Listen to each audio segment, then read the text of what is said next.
Bonjour à tous. On finit ce chapitre 3, devenir femme ou devenir homme, avec cette cinquième et dernière partie, vivre sa sexualité.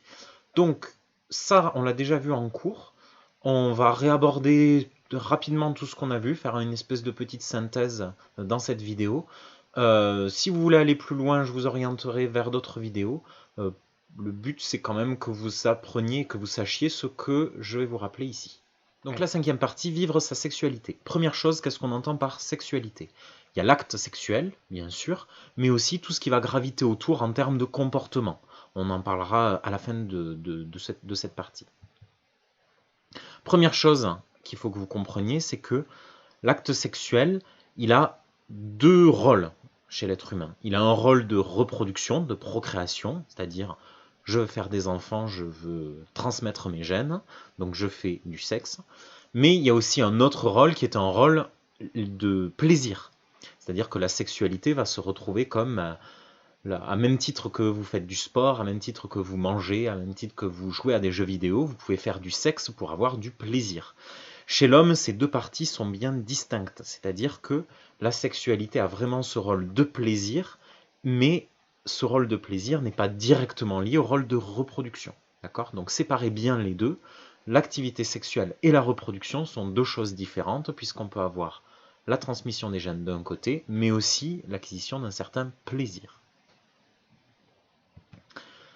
Première partie, le système de récompense. Donc ce plaisir qui est sexuel, alors pas forcément sexuel, il peut être d'une autre nature, comme l'alimentation, comme le fait de faire du sport ou de jouer et de gagner à un jeu.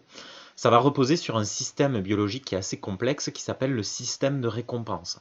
On ne va pas rentrer dans les détails de ce système, on va voir essentiellement comment il fonctionne vis-à-vis de l'acte sexuel.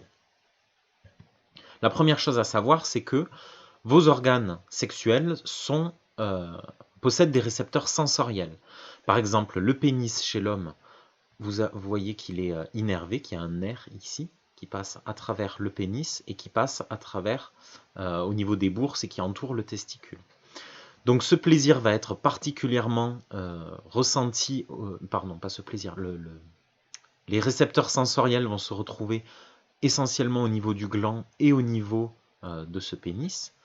Chez la femme, on a un autre organe, spécialement dédié au plaisir aussi, qui s'appelle le clitoris. Ce clitoris, vous voyez, vous avez ce qu'on appelle le prépuce et le gland qui sont ici, mais aussi ces deux choses qu'on appelle des piliers, qui forment comme des ailes, qui sont en fait un corps caverneux, exactement comme chez le pénis de l'homme. Et vous avez cette autre structure un peu, on dirait un peu un bulbe, ça s'appelle d'ailleurs des bulbes, donc bulbe vestibulaire. Et vous voyez que toutes ces zones sont elles aussi énormément innervées, donc par ce nerf il porte un nom, c'est ce qu'on appelle le nerf pudendal. Alors, on a donc sur les organes sexuels des récepteurs sensoriels, le pénis et le clitoris chez la femme. Alors ce ne sont pas les seuls, il y a aussi tout un tas de zones érogènes qui vont stimuler le plaisir sexuel chez l'homme. Retenez surtout ces deux organes qui sont quasiment spécialement dédiés au plaisir. Ces récepteurs sensoriels, ils sont reliés à des nerfs sensoriels. On vient de parler du nerf pudendal. À quoi ils servent ces nerfs sensoriels? Ils vont relier ces récepteurs sensoriels au cerveau. Ils vont transmettre l'information sensorielle de ces récepteurs vers le cerveau. C'est exactement ce qui se passe quand vous regardez. Vous percevez une information visuelle du milieu extérieur. Ça passe par votre œil, donc votre œil c'est le récepteur sensoriel, et vous avez ensuite un nerf qui va transmettre cette information vers votre cerveau. Là c'est la même chose, sauf que ça se fait au niveau des organes génitaux.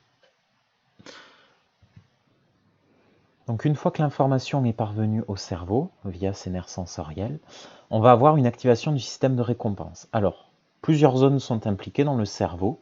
On va être très synthétique.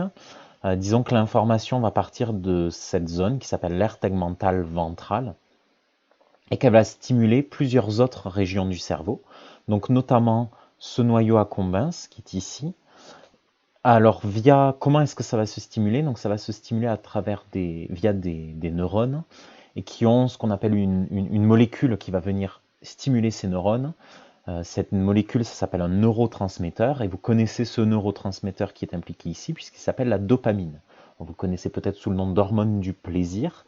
Donc cette dopamine, en réalité, c'est ce qu'on appelle un neurotransmetteur, donc c'est quelque chose qui va être véhiculé entre les neurones.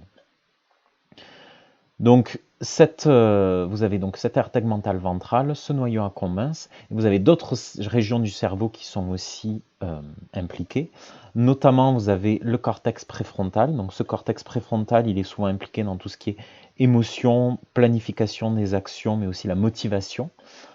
Vous avez cette zone ici qui s'appelle l'amygdale. L'amygdale, elle va être impliquée dans tout ce qui est prise de décision. Donc, est-ce que c'est quelque chose d'agréable, quelque chose de désagréable? Vous avez le septum ici et d'autres régions qui ne sont pas représentées ici mais qui sont tout aussi importantes, notamment l'hippocampe qui est impliqué dans les processus de mémoire, de mémorisation, et l'hypothalamus qui est impliqué dans les processus de répétition, donc la volonté de reproduire une situation. Donc ça, vous n'avez pas à le savoir, bien sûr, c'est beaucoup plus complexe. Sachez surtout que plusieurs zones du cerveau sont impliquées dans ce système de récompense, qui ont pour fonction la sensation de plaisir, la mémorisation de cette sensation, ou encore la volonté de reproduire une certaine situation. Cette communication se fait grâce à des neurotransmetteurs. Vous en connaissez un qui s'appelle la dopamine. Vous en avez d'autres, dont une famille qui s'appelle les endorphines. À l'issue de ce processus, l'individu ressent une sensation de plaisir qui le pousse à chercher à reproduire cette situation. Donc c'est ça qu'on appelle le système de récompense. J'ai réalisé une action, cette action est plaisante, je vais chercher à la reproduire. Ce système de récompense, il est activé pour des choses essentielles à notre survie, comme boire, manger, pour des choses plaisantes comme faire du sport, qui vous procure du plaisir, donc comme faire du sport, comme jouer à un jeu vidéo, comme avoir une activité sexuelle. Ça peut être aussi, il peut être aussi stimulé lors de la consommation de certaines drogues.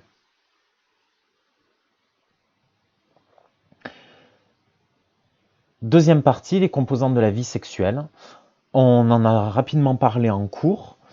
Il faut savoir donc que la sexualité de l'être humain, donc elle a une composante qui est biologique via ce système de récompense, mais elle a aussi des aspects qui sont affectifs et qui sont psychologiques.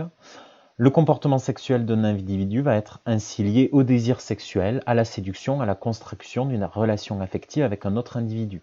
Donc par exemple, la séduction, ça fait partie, vraiment une des facettes du comportement sexuel, de la sexualité d'un individu. Il n'y a pas que l'acte sexuel et ce système de récompense qui va être lié à ce qu'on appelle la sexualité d'un individu. Puisque cette sexualité, elle est totalement indépendante de la reproduction et de la procréation, on peut dire que chaque individu a le choix d'adopter la vie sexuelle qu'il souhaite, d'adopter la sexualité qu'il désire. Donc tout ce qui va être relation hétérosexuelle, homosexuelle, bisexuelle, etc., sont des comportements qui sont tout aussi légitimes et qui n'appellent à aucun jugement de valeur puisqu'ils sont indépendants de la reproduction.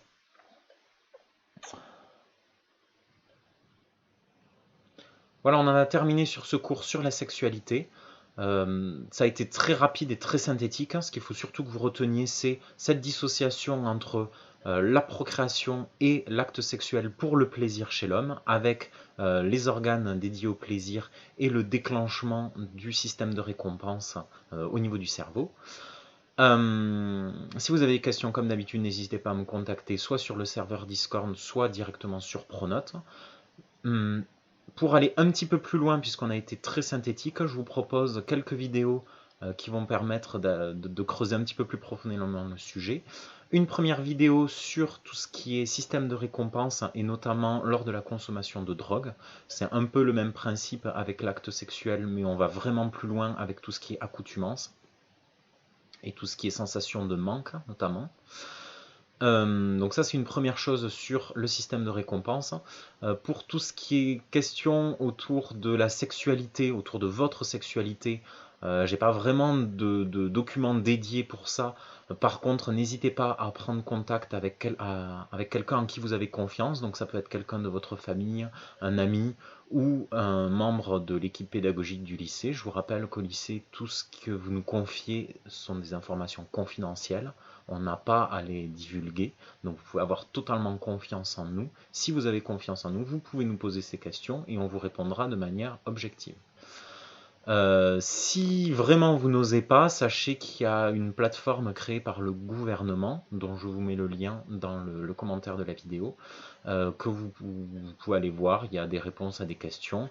Dans tous les cas, si vous posez certaines questions, méfiez-vous de ce que vous pouvez trouver sur Internet, notamment autour de la sexualité. Il y a vraiment beaucoup de choses qui circulent, des choses assez peu objectives, et parfois qui peuvent être vraiment violentes. Donc méfiez-vous de ce que vous pouvez trouver sur Internet.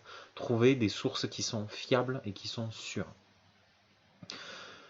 Je vous mets le lien vers une deuxième vidéo donc, qui traite de sexualité d'une manière un peu plus large, puisque c'est sur l'existence d'un mâle et d'une femelle. Ça permet aussi de réviser tout ce qui est système de sélection naturelle, donc par un vidéaste qui s'appelle Dirty Biology. N'hésitez pas à aller regarder ce qu'il fait, ça peut être vraiment intéressant pour approfondir certaines choses de manière beaucoup plus ludique que ce que nous on fait en cours. Voilà, on en a terminé pour ce chapitre. Dans les prochains chapitres, je vous rassure, on continue de parler sexualité puisqu'on va parler de tout ce qui a trait à la maîtrise de la procréation. Allez, à bientôt!